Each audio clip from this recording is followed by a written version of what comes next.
Good evening, everybody. Good evening. Welcome to the Torian Rain Reloaded channel. If you are new, hopefully this will not be your last time on the channel. Make sure y'all go ahead and hit that subscribe button.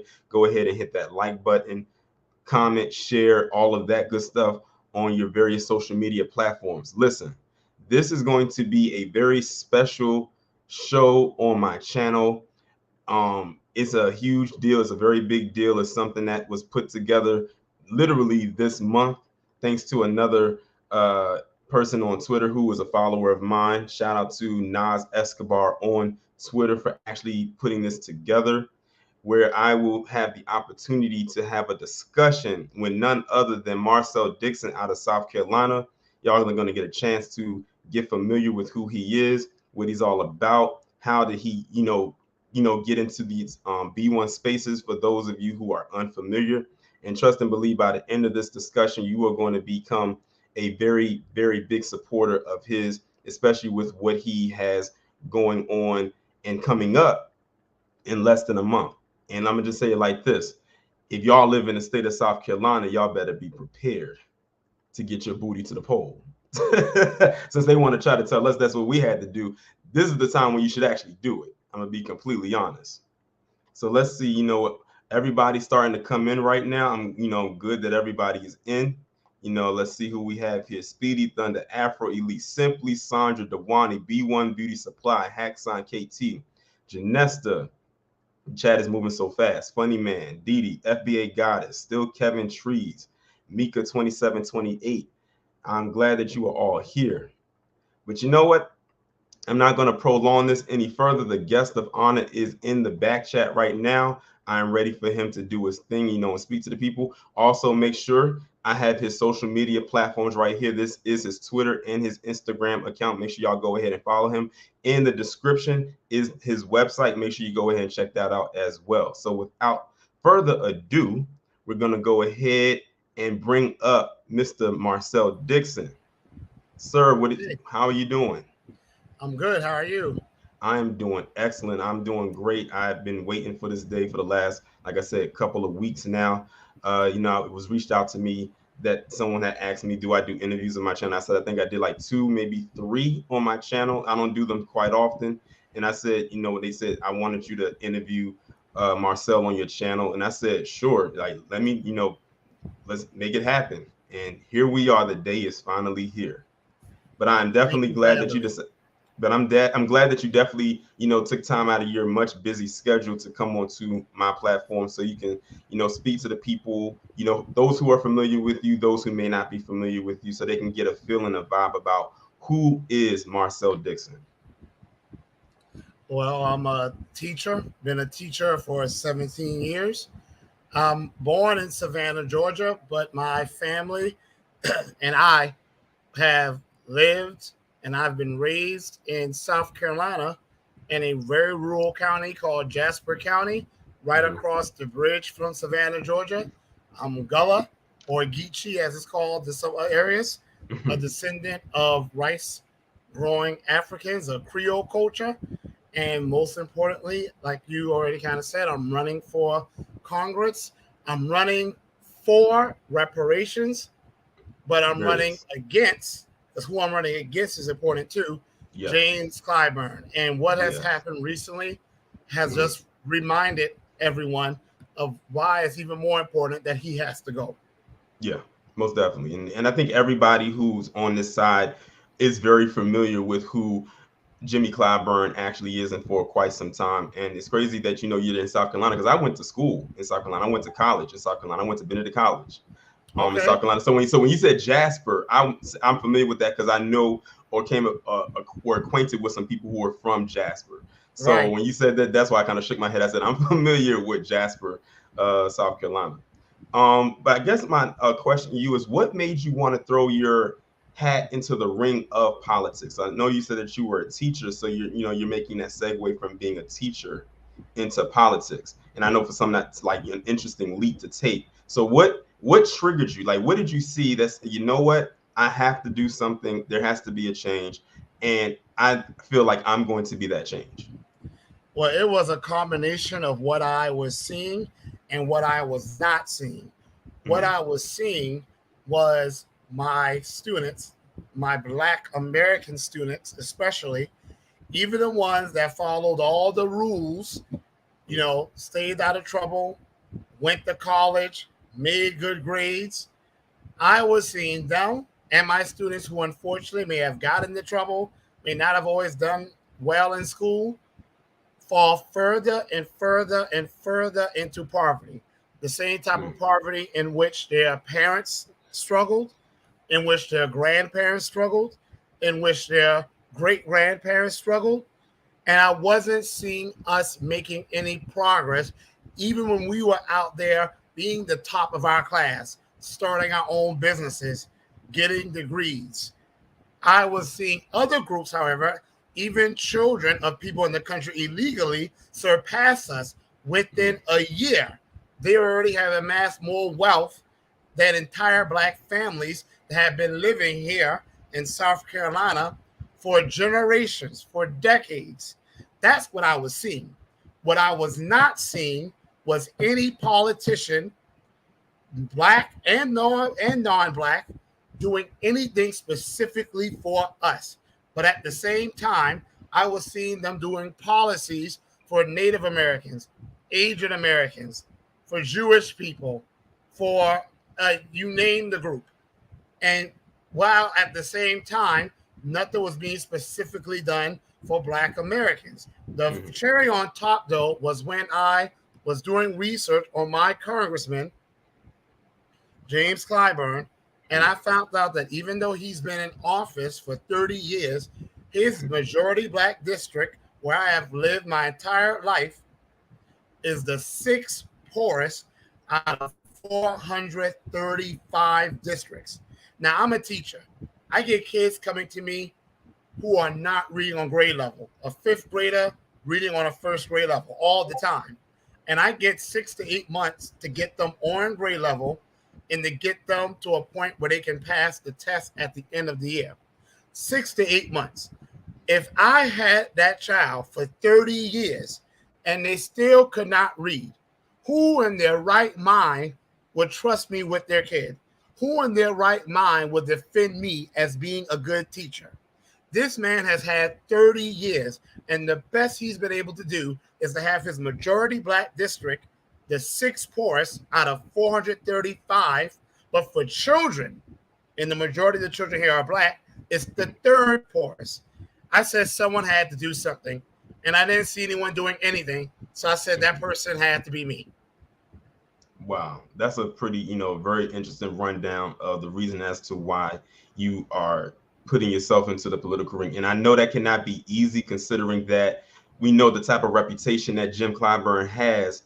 And, he has a huge support system behind him, despite him not really doing much of anything for the area in which he's governing. For 30 years, that's a long time. 30 years, that's like only 3 years out of my age. I'm 33. So, he's pretty much been in office almost as long as I've been alive. So that's Yes. 3 decades is a long time. And then when you put into perspective how he really hasn't done much of anything for those 30 years for the people of his district, and then you look at what he's done for other groups, because I've talked about that on my channel plenty of times. Like, I know he did something, was for the Catawba Indians, I believe it was.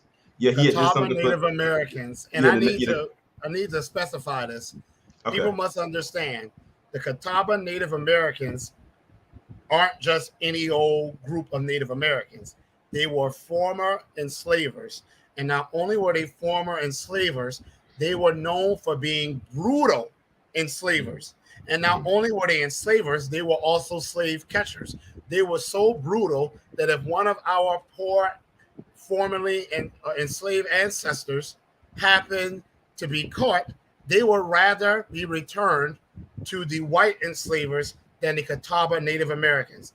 Now, not only has Clyburn done something for them recently, the first thing he did upon getting in office, or one of the first things at least, was he wrote or sponsored a reparations bill for the Catawba Native Americans for them to get special rights, privileges, protections, and recognitions. That's pretty much reparations. The bill mentions for all the historical injustices they had faced. That's done in the first things he sponsored in 1993. Now, keep in mind, There's only 3,000 Catawba Native Americans now in the state of South Carolina. There's 1.5 to 2 million Black Americans in South Carolina. So in 1993, it was probably only a handful of them in South Carolina. Yet he put forth a reparations bill for them to get protection, for them to get recognition and privileges.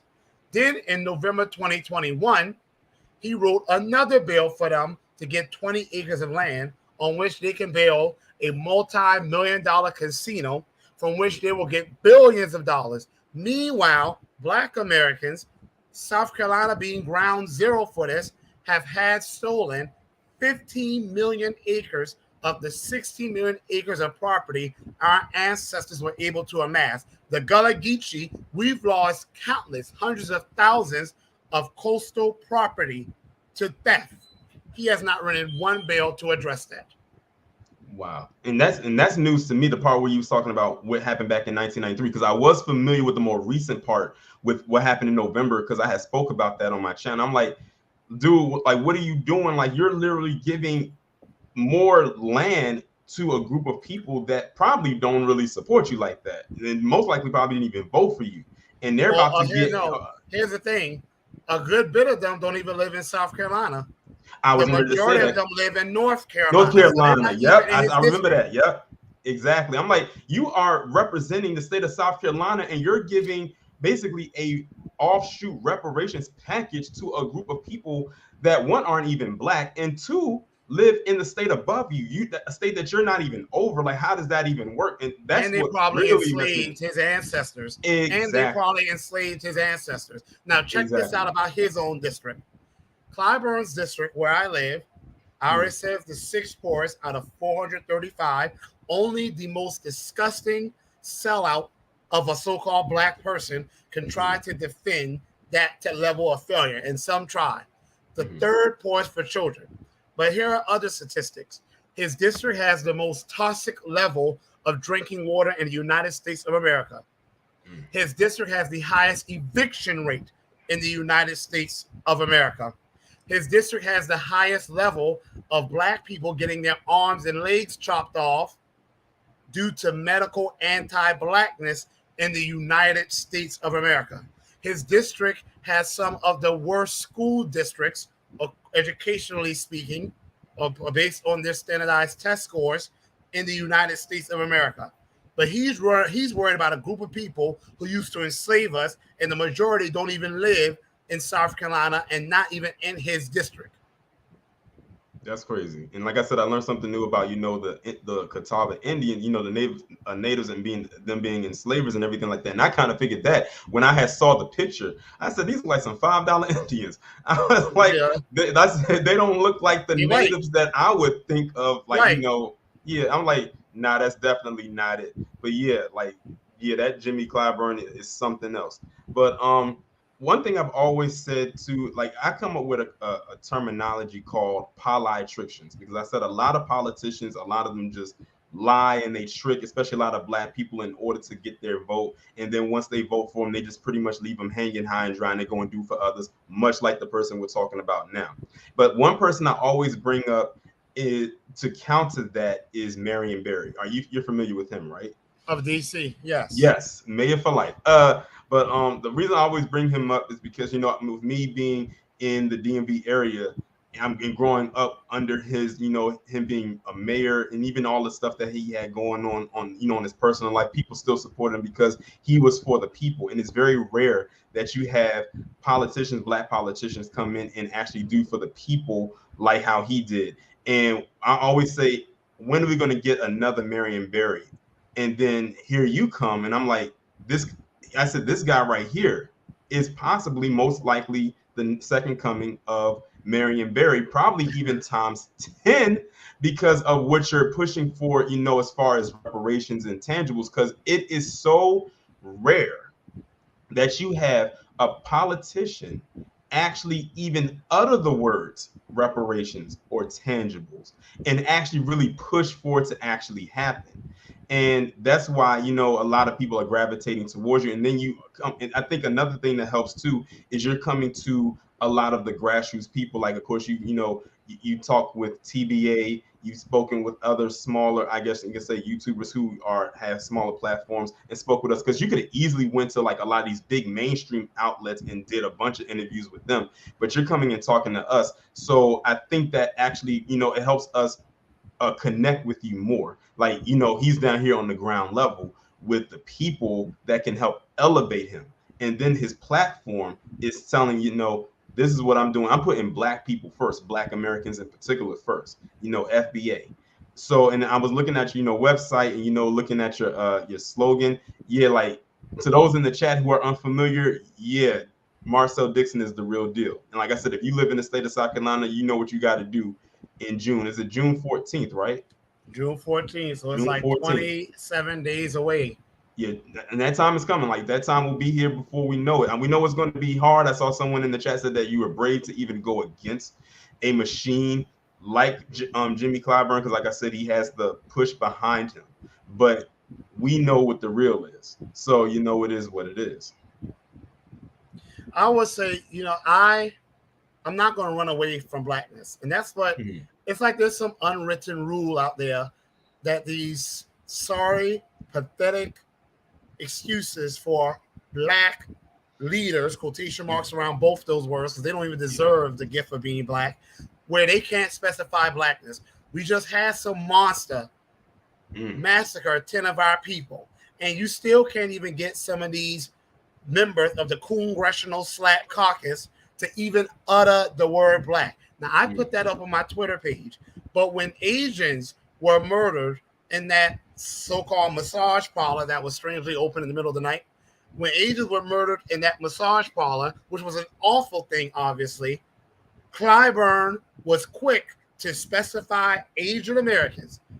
He said, hashtag stop Asian hate. Not only that, he put forth legislation. For those who don't know, Clyburn is the majority whip. The majority whip's job is to pretty much come up with the legislative agenda for their party. So he's a Democrat. So pretty much he comes up with the bills that the Democrats want to get done, and he gets the votes to get them passed. So he proposed legislation to protect Asian Americans. He specified it was an anti-Asian attack. He even put a hashtag, stop Asian hate. That man has not uttered the word Black. He won't even say it was an anti-Black attack. He hasn't put forth a letter of legislation to specifically protect us. And it's not just him.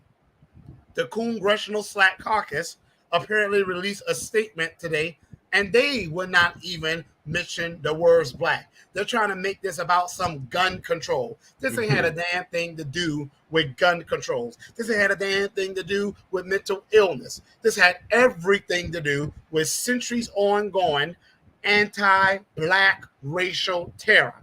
Exactly. And yet, there's no bill out there to protect us. I know a lot of people like to lie and say that the COVID-19 hate bill was not written specifically for Asians. That's a damn lie. Yes, the actual text itself is applied in general terms. But if you read the legislative text where they explain the purpose of the bill, they only mention Asian Americans. Now, any other time, they can't mention Black people without saying Black and brown. Or minority or people of color, which first, all those words need to be eliminated, all those phrases. But somehow they were able to specify just Asian Americans. Somehow, this year alone, Joe Crow, the segregationist in chief, has allotted a historical amount of funding for Native Americans. We weren't included in that. So this so-called Congress of ours, they have this amazing ability to do things specifically for every other group. But when it comes to us, we can never get anything specifically for us. According to them, the only thing we deserve is to suffer and stay to the bottom of society. That's the only thing specific we deserve from them. And prayer. Don't forget prayer. And fish, and the occasional fish fry. I'm glad you brought that up, because I was definitely going to talk about I'm definitely going to talk about that damn fish fry. Okay. So since you brought it, we'll go right into it. So we all know that Jim Clyburn loves to have that fish fry every year or around election time, during an election time, and he always has that fish fry. And we know that it was some people on the grassroots who actually went to that fish fry. We know TBA was there, being incognito, but you were there because we saw you on, in the video, and we also saw some other people as well that may not have that be that notable. We saw the people wearing the shirts. We saw some people carrying the FBA flag. So they made themselves kind of, be known so we can know who to pinpoint out and who what. Can you explain to the people and to me, because clearly I wasn't there, what was the atmosphere like during that day? I mean, it was boring as hell until I showed up. Yeah, they were waiting. They were waiting for me, But no, seriously, it was. It felt people. It seemed like people felt defeated, and it seemed like our people are just fed up. Seriously, usually the group that's going to stick with Clyburn the most is going to be, the older crowd, and even they were leaving early. Even the old ladies were leaving early. I was handing out flyers, and then I was accosted and told I was not supposed to do that because it was for local and state candidates. That was a lie, by the way, because they had two ladies for whom I have great respect for. They're running for U.S. Senate, and they allowed them to speak and address the crowd. So what happened to that local and for state candidates only? I mean, here's the thing. If I wasn't a threat to Clyburn, if what I was saying was so false and so easily to disprove, why would they be going out their way to try to stop me from getting the message out to other people? So whatever. I said I'm not going to act a fool. I put my flyers up. But I already handed them to the Black One supporters that came out to support. Maybe me too, but they definitely came out because of Jason Black. And they were handing out flyers. Some of them were escorted off the premises. They threatened to escort me off the premises. I mean, hell, wouldn't have been hurting me any. But I wanted to sit there and see what this fish fry was all about. So I sampled the fish. 2 thumbs down. If this is what they've been voting for, if this is what some people have been voting for 30 years, I could have made some damn fish way better than that. The red rice wasn't hitting on nothing. So I don't know. But the crowd, the people, the candidates that came up there, they weren't speaking about things specifically to us. And I think Black people were starting to wake up politically. I mean, it's taken us long enough, but we're starting to wake up politically. The people went up there talking about Medicare for all, things I support, tuition-free college university, things I support. But what about all the land that Black Americans, especially South Carolina, especially us Gullah Geechee people, what about all the land we have had stolen from us? They didn't say a thing about that. What about reparations? They didn't say a thing about that. And I think because they were trying to run away from being Black, where I wear it, Repair Black America to Fix America, because these candidates on there didn't have a Black agenda or were trying not to mention it, they were not getting any love from the crowd. And you can ask the other people in attendance. It ain't just me talking.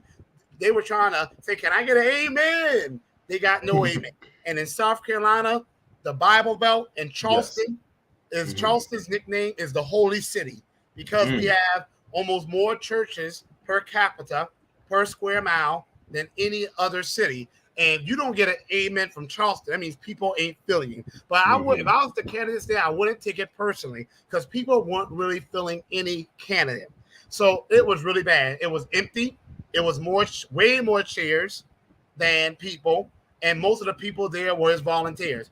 The good news is some of the people that supported my campaign about reparations, they were talking to people on the hush hush, and they got several older ladies to tear off Clyburn's. They had James Clyburn for Congress stickers. Several older ladies teared his sticker off, threw it in the garbage, and asked for more of my flyers. So it was a success from my perspective. Not sure if he will see it that way. And of course, you saw what happened on video. Yeah, I saw that. Guy approached him, not me. If I would have done it, people would have said, oh, Marcel's been antagonizing him, or, that's his opponent, so you're going to talk to your opponent that way. A guy, just a regular Black American, approached him to ask him about reparations for Black Americans. And how they respond? He said, "Why y'all keep effing with me about that?" Yes, yep, I Now, remember that. I've seen James Clyburn interact with Latinos or Hispanic, or whichever one it was at the time, asking him about making illegal immigrant citizenships. He's all smiles and giggles. Okay? You see how he was all smiles and giggles when he was introducing that legislation to get more land for former slave-holding Catawba Native Americans. He called it H.R. 40, which was supposed to be our date. And he was all smiles and giggles. When it was about Asian Americans, he was all smiles and giggles at the signing of that legislation. When it's for LGBTQ and trans people, he's all smiles and giggles. The only people he disrespects when he feels we have the audacity to demand specific policies for us, like every other group does, is Black Americans. And his attitude towards this regular Black American guy showed it. Yeah, and I saw that, and it was very disrespectful, and it was very tacky, especially for someone who, if you're trying to galvanize votes for yourself, and that's how you talk to the people. I said, I hope his supporters got wind of that, because that video circulated a lot on Twitter, especially. Like I can't count how many times I saw it that week when it actually happened. My sister has seen it, and a few my sister has seen it, so it's still, she saw it recently, so it's still circulating. And people are starting to see it. And also, can you tell the chat, because I think someone had asked in the chat, who was that white guy that was standing beside or behind Clyburn? Because I know you had mentioned, I think you was on TBA when you had mentioned who that guy was. But explain to the people who that guy was. His name is Trav Robertson. He's the chairman of the South Carolina Democratic Party. He's absolutely awful. Okay? He's absolutely awful. I don't know him personally. I only know him politically. And politically, he is absolutely awful. He has tried to sabotage my campaign, which, if it's not a threat, then what's all this attempted sabotage about? This attempt to delay my campaign. When I tried to get the voter data did not work for at least a week. Now, I thought it was just, technology has glitches, software has glitches. But when I finally did get access to the data, and this is his own words, and I have documentation, so I dare him to challenge me on this. He said that he was delaying the approval of the phone company that was going to be doing the phone calls to voters. And he had no legitimate reason for doing that. He has shown up at Democratic County Convention meetings. Now, he's the chair of the South Carolina Democratic Party. So if anyone should be neutral, it should be him. He should say, may the best candidate win. He shows up at these convention meetings with James Clyburn for James Clyburn for Congress posters. He's absolutely awful. When I confronted him about how Black South Carolinians are some of the poorest people in the United States of America, how we have the highest eviction rate by far. We are the least likely to own a vehicle. Even though Clyburn's district has an average income of $48,000, the average white American has $56,000 in average income. Black American is just $28,000. He said absolutely nothing about that. He tried to deflect and talk about universal health care. I cut him off. I said, excuse me.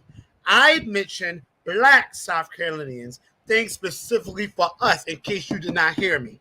His attitude is that it's okay for Black Americans to suffer as long as we suffer under a Democrat. He's absolutely awful. And you see why he feels comfortable being awful to us. Because look who's supposed to be standing up for us, Clyburn, and he does not. Yeah, definitely, clearly. Yeah, so those in the chat that want to know who that guy was, y'all just found out who he was. Someone who was basically completely biased. And he really wants stuff to stay the way that it is. And he knows that anyone else other than Clyburn, such as yourself, like you're serving as pretty much a threat to, him and what he's doing. So he has to keep everything pretty much the way that it is. Because all I could see when I was looking at that, looking at the video, and I saw him kind of like standing to the side as if he was trying to make it seem like he wasn't video bombing, but he knew to stand in a certain spot and kind of ear hustle to make sure that he heard certain things. It looked very weird. It almost looked like puppet to the puppet master, or the puppet master to the puppet. Like he was a ventriloquist artist, or whoever, and Clyburn was the dummy, and he had his hand up his back. That's kind of like it. That's what it looked like just looking at that. It looks so cringe, and anybody who saw it knows exactly what I mean. You would think if they really cared, you would think my platform, because at first I was just going to run symbolically. I said I was going to run in June. It was just going to be symbolically. I just wanted to send a message. It wasn't until mid-September that I decided to make it an actual legitimate attempt. You would think, with the way I've been beating on this drum about how Black America, I don't even want to say we've been failed, because failure would imply that Clyburn has tried to do something for us. No. Show me the piece of legislation Clyburn has written to do something about the 15 million acres of property out of 16 million acres of property that Black Americans have had stolen. You won't find it. Show me where Clyburn has written a single piece of legislation about Black Americans being the most likely, proportionally speaking, to be shot and killed by crooked police officers. You won't find it. Show me a piece of legislation you have found where Clyburn has written to deal with the fact that the average majority Black school is likely to offer less than 50% of courses a child needs to be considered college and career ready. You won't find it. Show me the legislation that Clyburn has written, not this HR 40 thing they keep trying to put out there. That's not reparation. That's a study of reparation. We, Black, if any group's history of oppression has been studied the most, it's Black Americans who are descendants of American slaves. We don't need no study. Show me where Clyburn has been a leader and written legislation about any of that. You won't find it. And yet, you still have Clyburn and even the South Carolina Democratic Party overall refuse to do any sort of outreach to Black South Carolinians. Are they doing mobile town halls, asking us about our issues, speaking to young Black South Carolinians? No, because his attitude is that if it ain't broke, don't fix it. And when I say if it ain't broke, don't fix it, I'm not talking about Black America, because we are in a crisis mode. Clyburn's personal wealth has grown. He went from making something like $50,000 a year to now being a millionaire since being in Congress.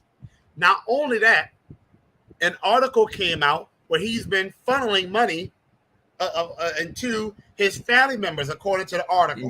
They start these businesses like office cleaning and office maintenance, and then he pays them tens of thousands of dollars to maintain his offices. And it should not be a surprise, because when the reporter George Stephanopoulos asked Clyburn, what do you feel that the segregationist Biden owes you? Clyburn said, I don't want nothing.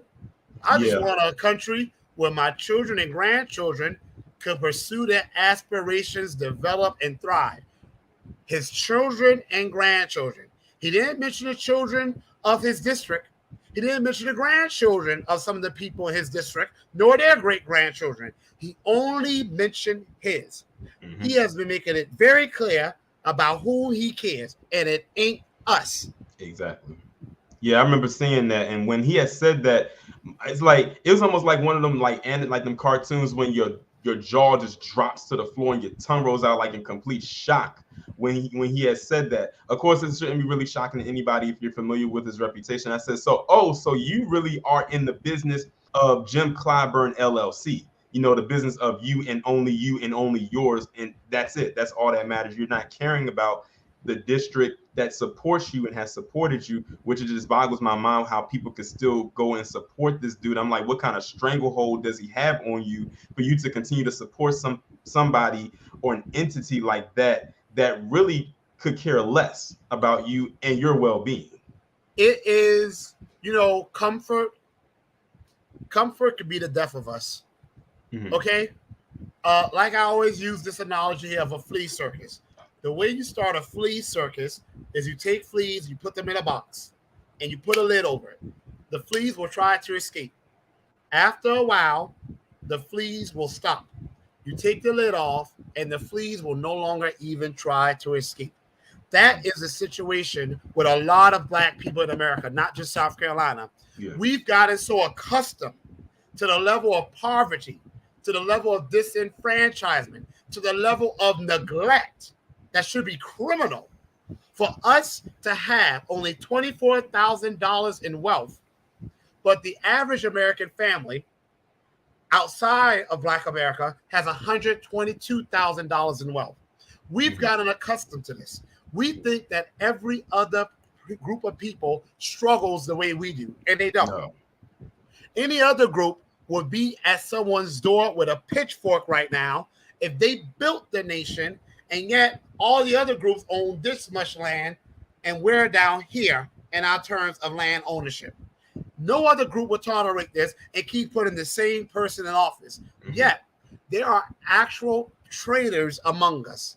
I cannot tell you how many times my team has caused some people, usually older Black men, not all, obviously, I'll say around 30% of them, and they will either hang the phone up on my team, give the flyer back to us, or scold someone from my team about me running against Clyburn. They are more concerned about Clyburn staying in office than they are about the fact that Black children ages 5 to 12 have the highest suicide rates among people of that age group. Clyburn has written a piece of legislation about it. I'm going to keep bringing up how we've had all our land stolen. We only own 1 million acres of land in the nation we built. They're not mad about that. They're not mad about the fact that Black women are 5 times more likely to die giving birth to a child than a white woman, and women in countries like the Philippines, Uzbekistan, are more likely to survive giving birth to a child than a Black woman in the United States of America, the wealthiest nation. Poor countries like the Philippines, Uzbekistan, a Black woman is more likely to survive giving birth to a child than the United States of America. They're not mad about that. They're not mad about the fact that the towns and cities that lack safe drinking water are usually all the time majority Black. They're not mad about the fact that in Clyburn's district, you have food deserts and healthcare deserts where you can drive for 10 miles or more and not even pass a gas station, let alone a grocery store, and definitely not a hospital. They're just mad that I got the audacity to run against Clyburn. Their whole goal in life is to save Clyburn. And one of them called themselves trying to tell me my ancestors for what they died. I said, don't you tell me why my ancestors died. This is what I said to them, because old or young, you're not going to talk to me any kind of way. Don't you tell me why my ancestors died. I knew my ancestors, okay? I knew my great-grandparents. One of my great-grandparents is still alive. They died for me to have better than what they had. Yet, according to the data, we own less homes now than we did during the days of Jim Crow when my ancestors were alive. When my ancestors were alive, they owned most of their land. Now, we mainly rent from other people. Yeah. So, I want to ask them, for what purpose did your ancestors die? For you to make sure Clyburn keeps his seat and does nothing for us? They're traitors. They only care about the fact that Clyburn has done things for them personally. So because he's done things for them personally, their attitude is the hell with us. And you know what? The hell with them too. Because they are not my elders. You are a traitor. And the same way they have no respect for me, I have none for them. And I mean every word of it. That was a mic drop right there. That was a true mic drop right there. But I definitely agree. Like we live in a society. Unfortunately, we have people amongst us who are only out for themselves. They're not thinking of the collective. I'm like, do you really understand what the collective, what could happen if we get our reparations and our tangibles? I said, I don't know if it was you or somebody else that posted it. It might have been you, where they were saying how much debt America has gone into because they have shut out Black people in certain institutions.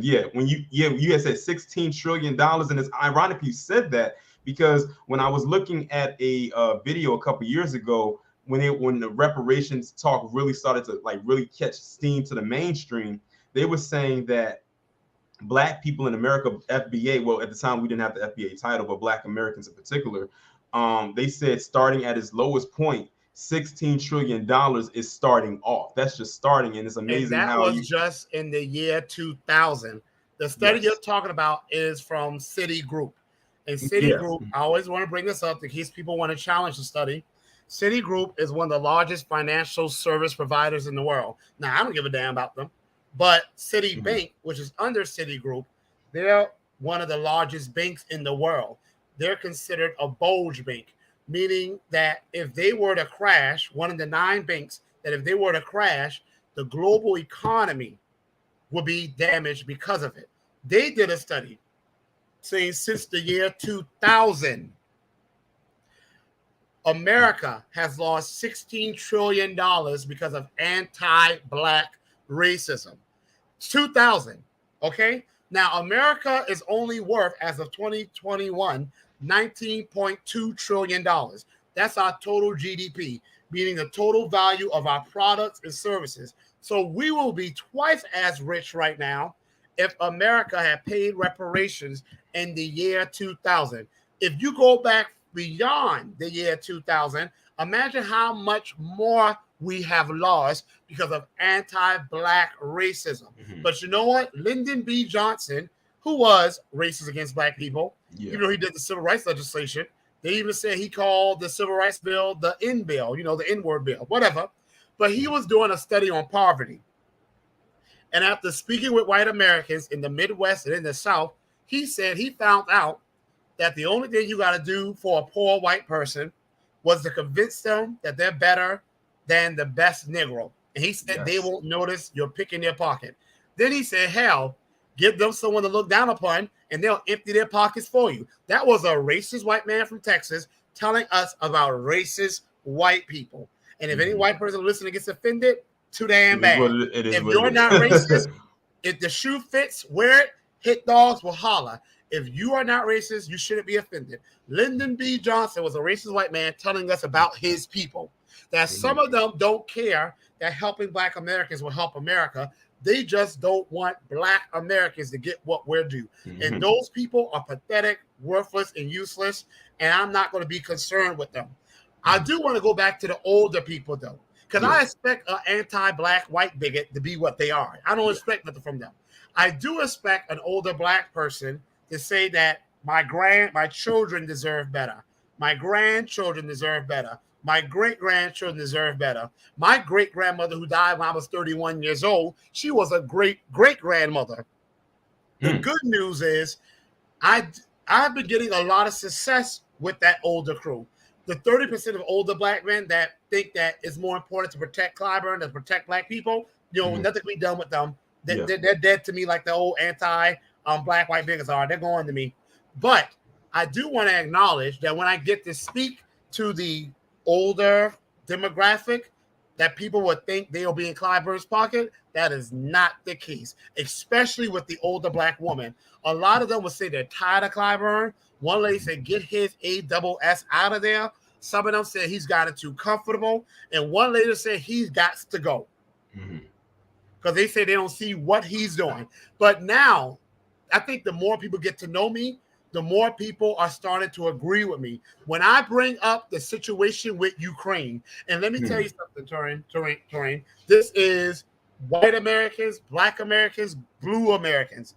When I tell them how America, in less than a month, has sent trillions of dollars to Ukrainians who are not allies of ours, who are not Americans, but we have Americans of any color.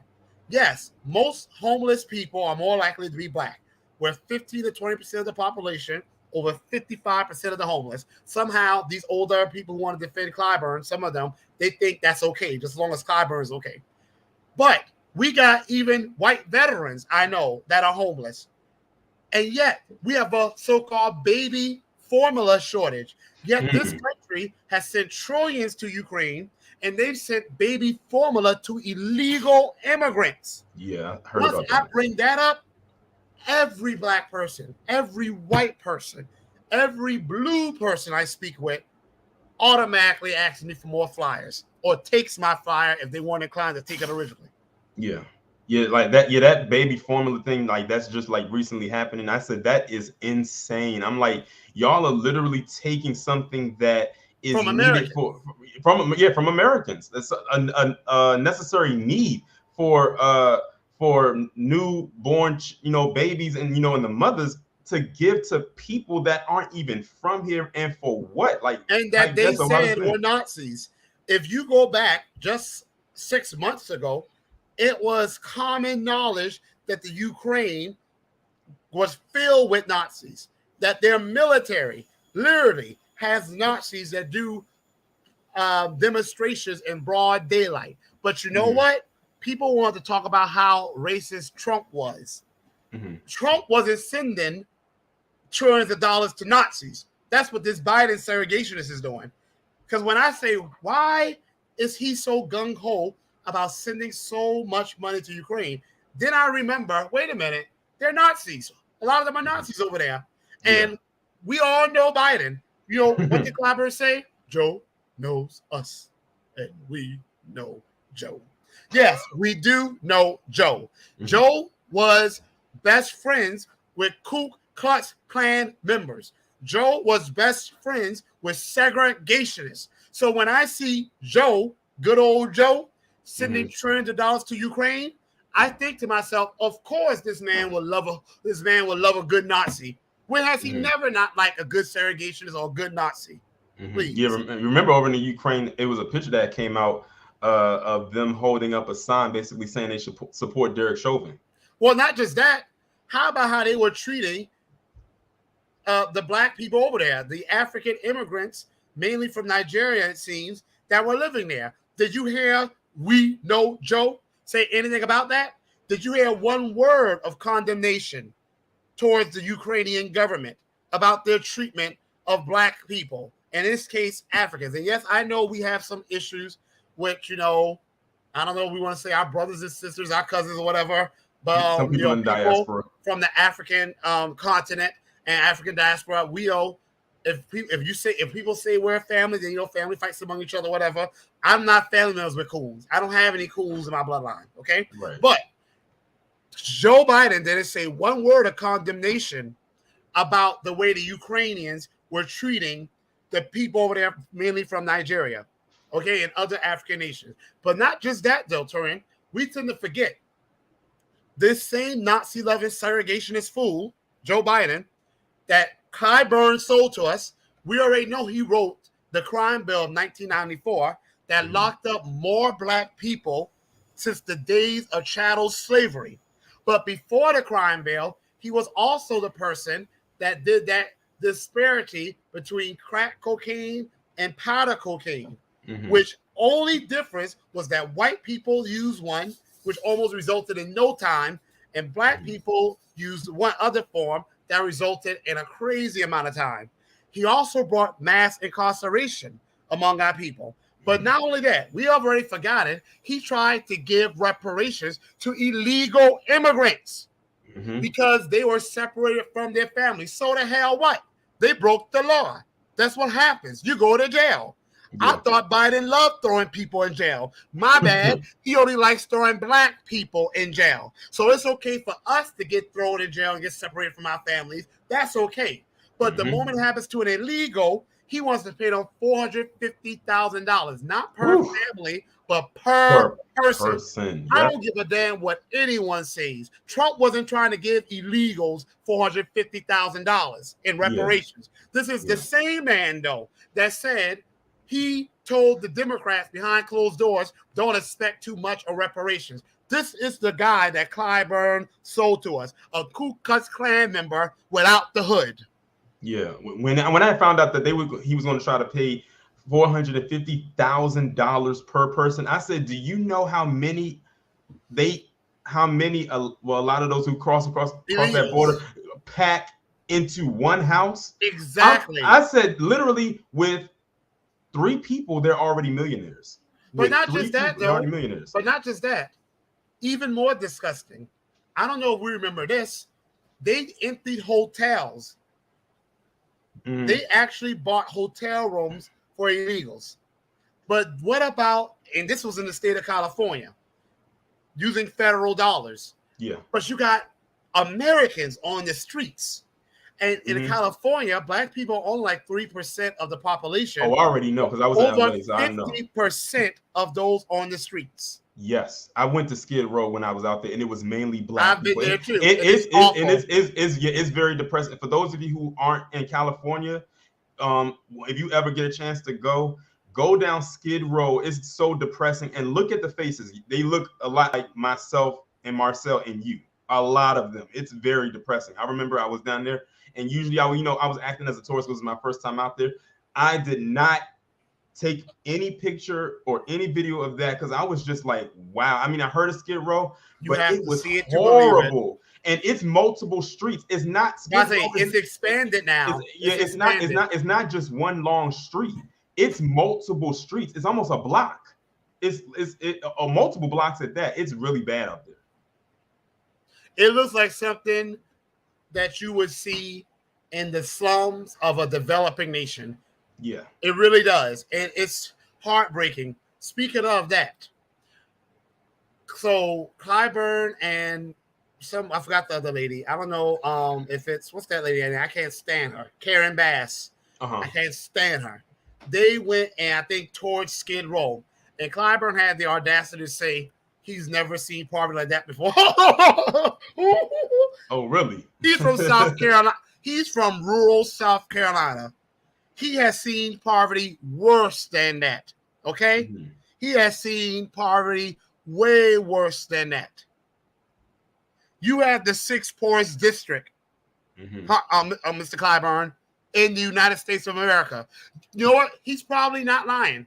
Maybe he hasn't seen poverty like that because he doesn't go around his district to see how people are living. So maybe he hasn't actually seen it. Maybe I'll take back what I said. Probably, because we know he don't be trying to hang around black people like that, except at that whack fish fry that he be having. But yeah, it's really, that it's horrible out there. But I wanted to talk to you about something that, recently happened. And I actually had posted it. I had said it on Twitter.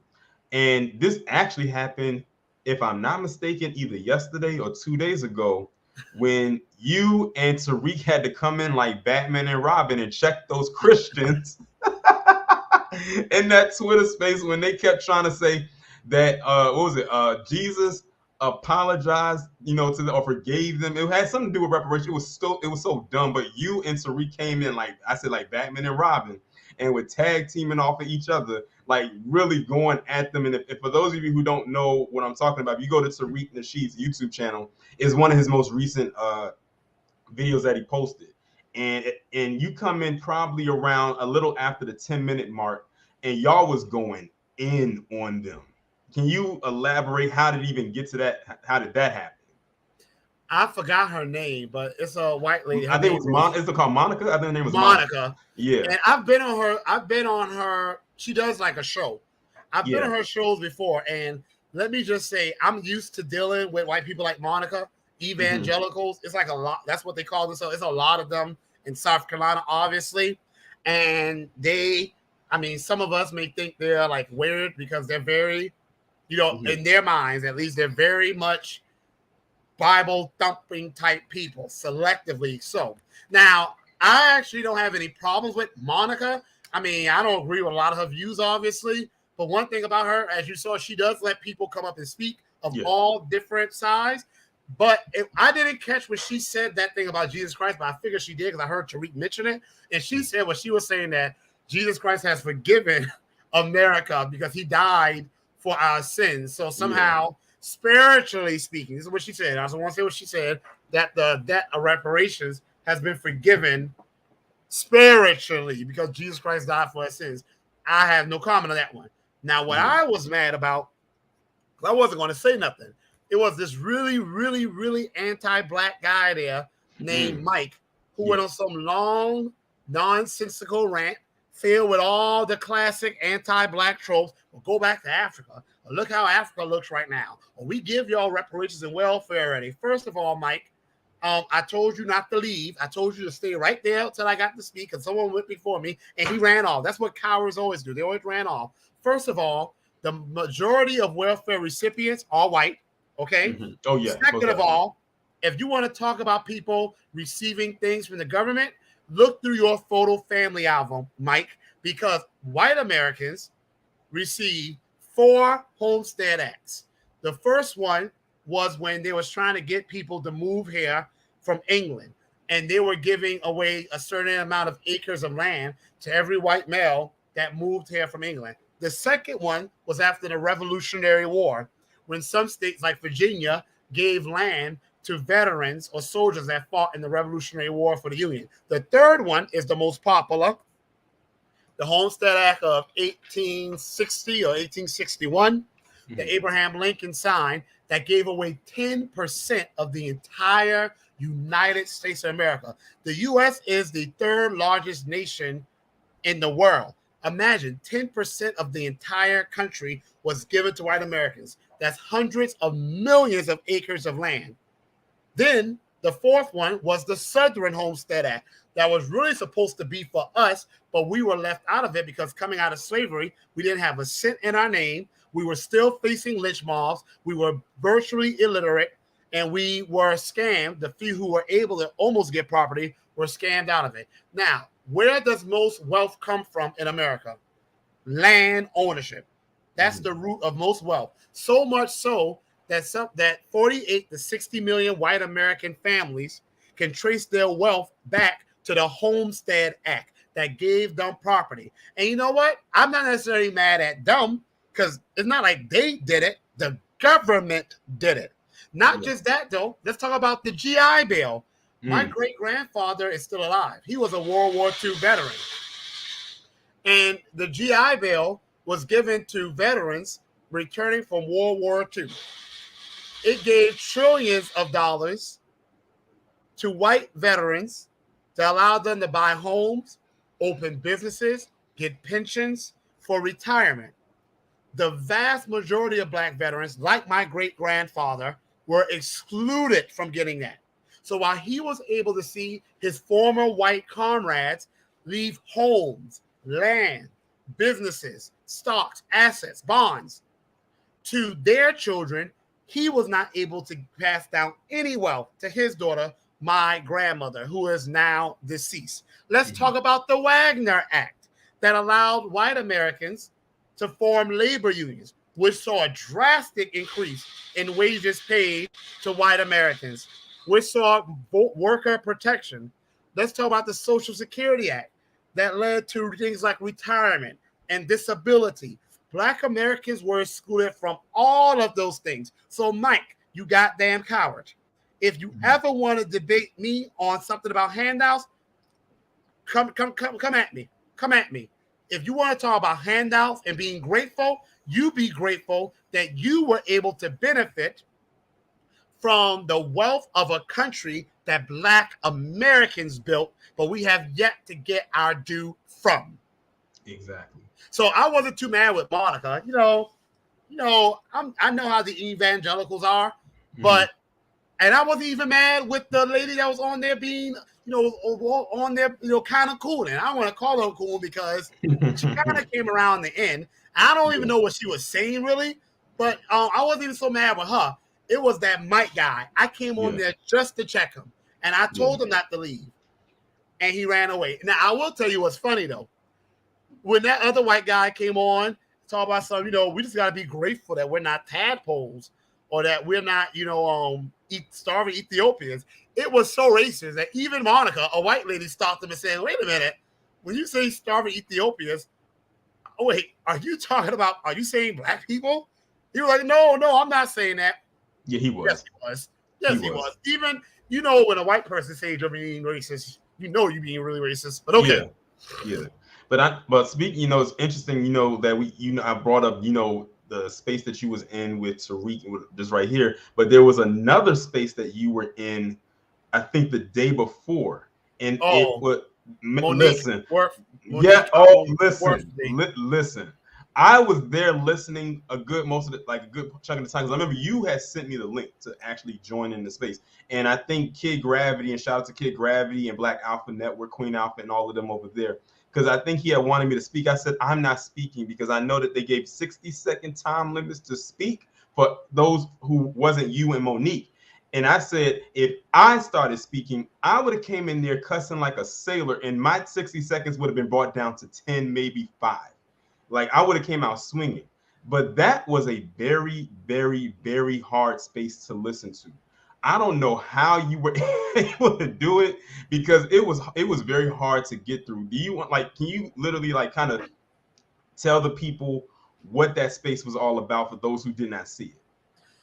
So I don't know the history of it, but pretty much her name is Monique Worthy, Yeah. and she's like she's black, but on thing she's unapologetically Republican, unapologetically MAGA, unapologetically a Trumper or whatever.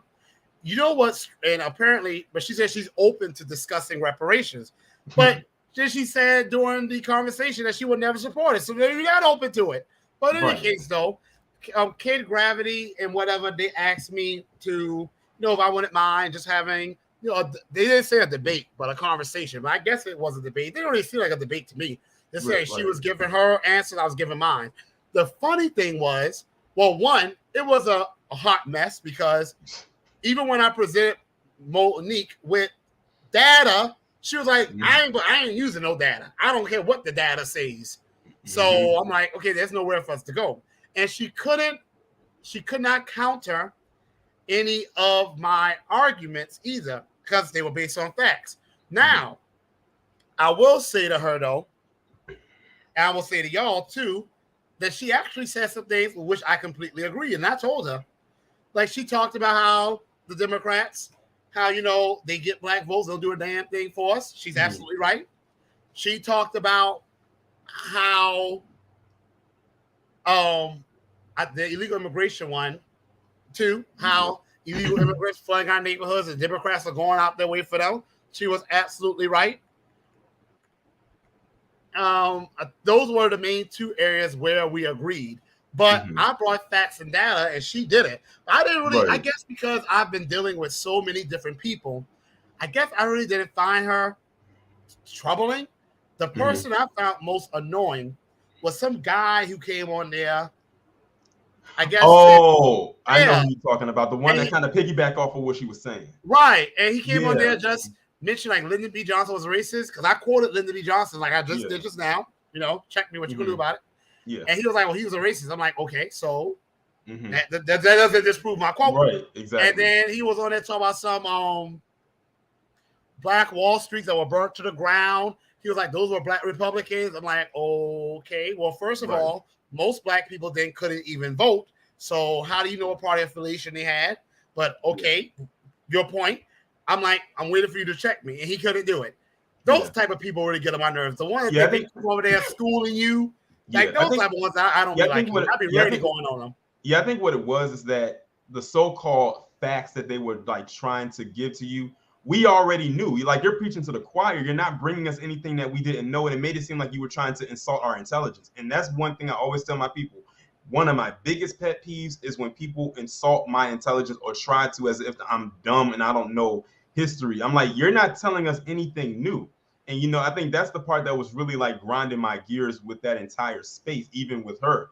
And when she was trying to like, and then I think what also got me too was when she was when she was being ignorant. Like people was talking and she was like cutting them off and she was trying to be sassy and all types of stuff. I'm like, now you're just being petty. Like it was because it was a woman in there, Sister Sean.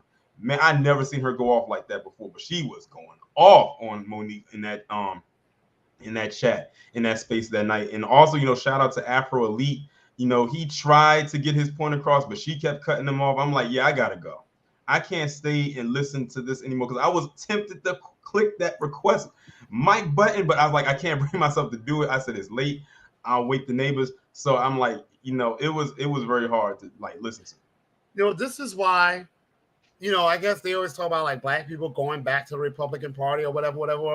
That it's because of that type of coonery from that guy that calls her trying to check me when she didn't do. Then he left the room and lied to why people put him out to save me when he left the room. I hate when they do that too. You left the room, then they're gonna talk about someone put you out. Ain't nobody put you out. Ain't nobody was afraid of you.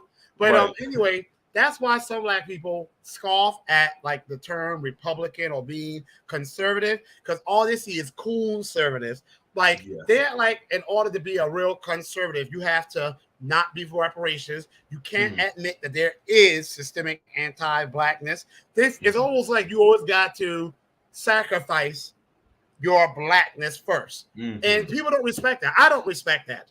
You can be a conservative and still say, yes, absolutely, this country owes people. Because one thing, Monica, that little coon guy that came up in there, and when I was in Monique too, I said to them, y'all are such hypocrites. Who are the two most admired people in the Republican Party?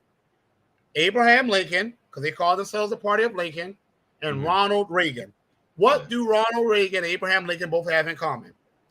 One, and this is the most important thing, only thing I really care about in regards to them, they both supported reparations.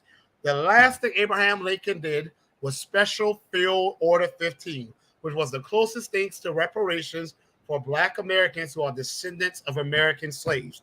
What did Ronald Reagan do, who I hate? Other than being the largest drug dealer in American history, he signed reparations for Japanese Americans. So for these Black people out there who call themselves a conservative, when you're really a conservative, if you are going to be a conservative, and I guess you feel that makes you a Republican, then you should be even more in support of reparations. Because historically speaking, the Republicans are the party that have done the reparations. Idiots. Yeah, like really to me, a lot of them over there, they're not true conservatives. They're not. A lot of them are grifters. Like, let's be real. They're fair weather. They go wherever the money resides. That's where it is. Wherever they can feel like they're gonna get the most money out of, that's where they're going. A lot of them, that's just what they are, and a lot of them don't even believe this half the stuff that comes out of their mouth. But I don't think they do either. To me, Monique, it feels like it was just a big joke to her. It really was. Like I'm listening. I'm like, oh my God. I'm like, is she actually hearing? I'm like, can she? I don't know if she could find a way to get herself outside of her body and look at her and just sit back and just listen to the stuff that she's saying. Like, do you really actually believe half the stuff that's coming out of your mouth? And then what got me was that she was taking her personal experience and trying to make it every day is a blanket thing for everybody. Right. I'm like, that's not. I said that's not how it works. That's not how it works at all. Yeah. I'm like, your personal experience is just your personal experience, and then it's like, I forgot what she had said. I think it did have something pertaining to the shooting that happened in Buffalo. Then she tried to relate it to politics or something like that. I forgot what it was, but she hung on to that. She really hung on to that, and none of it was really making any sense. And you could tell that she was being defeated, and that's why she started going into being petty. Here's the funny thing, though. She actually would agree with me on some things, and I don't even think she noticed it.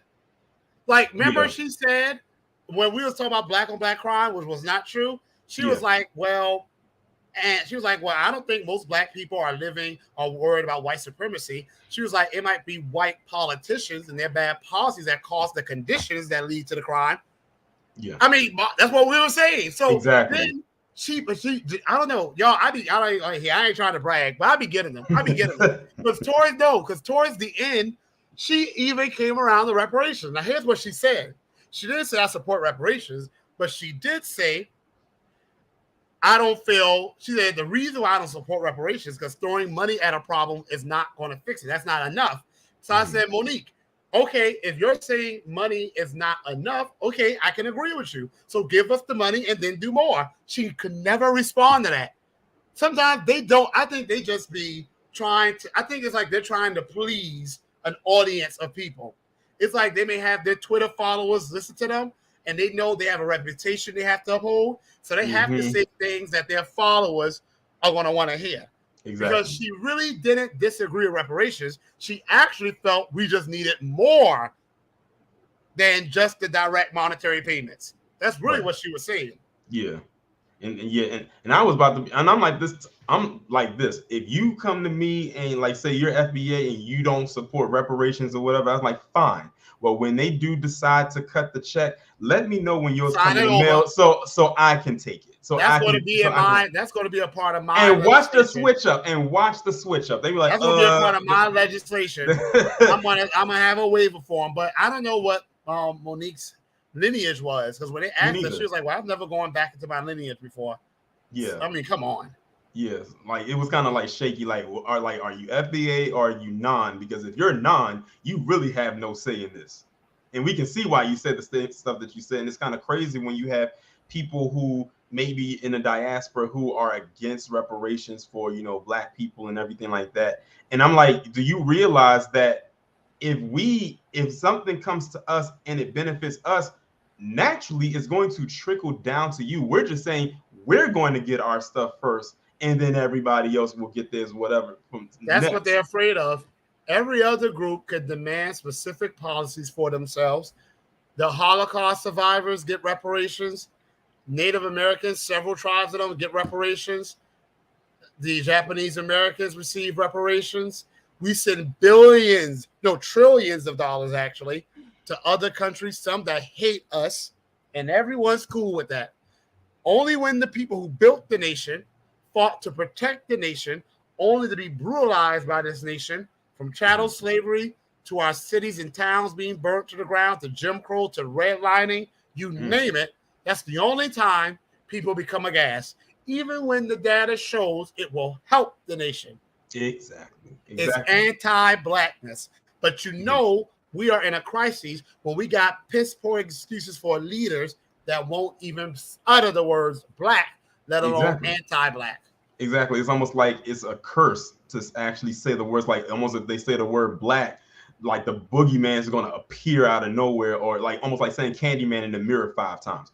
Right. It's not that. I'm like, it's not that deep. Just say Black, or anti-Black racism and anti-Black hatred. And you know what it is? I bet you if they put something monetary behind it or a bill behind it, they'll say it till they are blue in the face.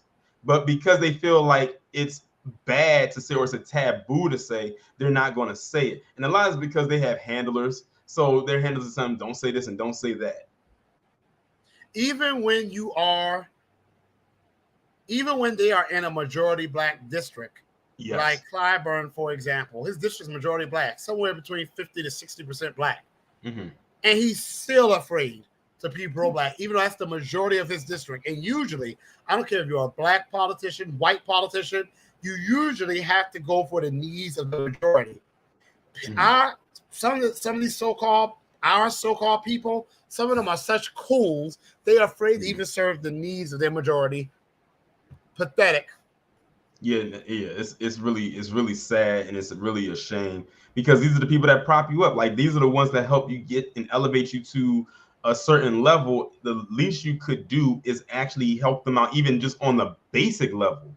They won't even do that. So, it's just really a shame. And that's why you have a lot of people saying, oh, I'm not voting. What's the point? They're not going to do anything. They're just going to come out. They're going to say this. They're going to say that, a bunch of verbal vomit, and they're not going to do anything. And that's why a lot of people say, I'm not voting because they're this way. I can't go over there because they're going to do the same thing. They say this and they give all these. That's why I always say left wing, right wing, liberal, conservative, Democrat, Republican, 2 wings on the same bird. That's right. And the bird ain't flying for us at all. Right. It's basically a flight. It might as well be a penguin because it's flightless. Exactly. And that's why I really had to work to get my message out to people, to let people know that not only do you have an option now, you have a good option. No more or less of the 2 evils. Definitely, yes. Best of all the available options. And the best of all available options is a damn good one. Yes, and make sure that whoever it is that you're voting for is voting in your interest. And I'm glad you said that lesser 2 evils thing. I've always hated that in any aspect. I'm like, lesser 2 evils. I'm like, they're still both evil. They're still evil. Like, there's no good party in this. They're both villains. There's no. That's like asking me if I want to jump in the pit with a lion or a tiger. They both gonna rip me to shreds. Yeah, okay? or jump into a snake pit. I'm not sure which one is poisonous or not, and I'm not trying to find out either. Both of them are gonna bite me, so it is what it is. But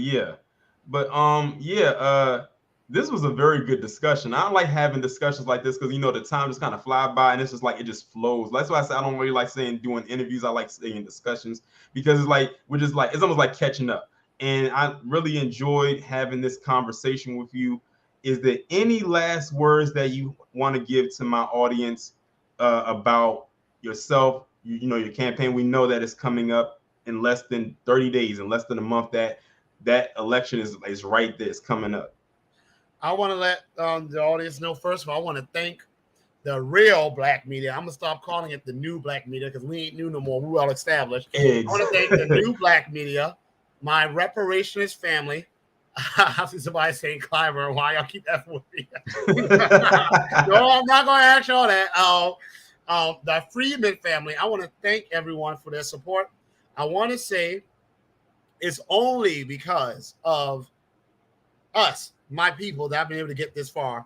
When January 2022 rolled in, I only had like $6,000 in donations.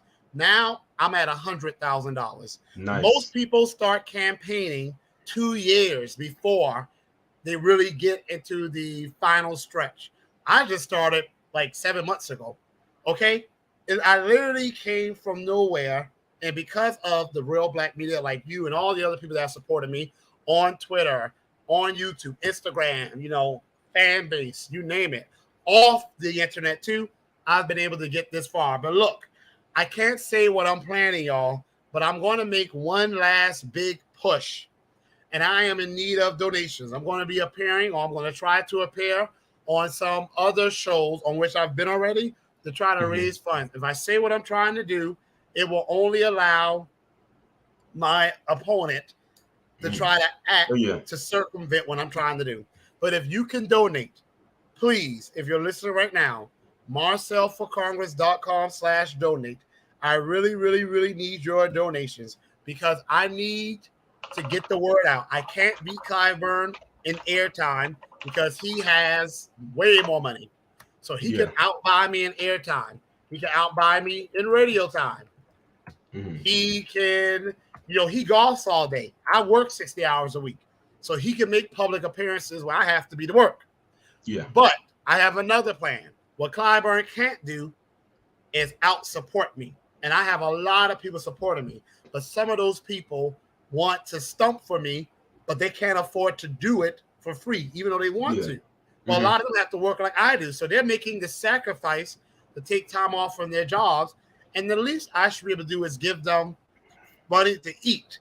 So I really need y'all to help me get my message out one last time. I'm making a big, big, big push. This is the final stretch.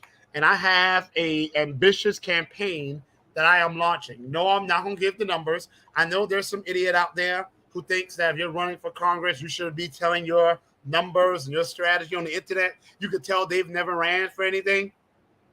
I need them to stick to making their little bootleg rap albums that they do, and let me handle the campaigning part, because you never give away your strategy, especially when you're going to someone who has far more resources than you. Never do that. So, y'all, thank you so much, Torin. Thank you for having me. No problem. And I appreciate talking to everyone. Exactly. And thank you to everybody who has come out here and everybody, you know, who came through. I had a lot of viewers.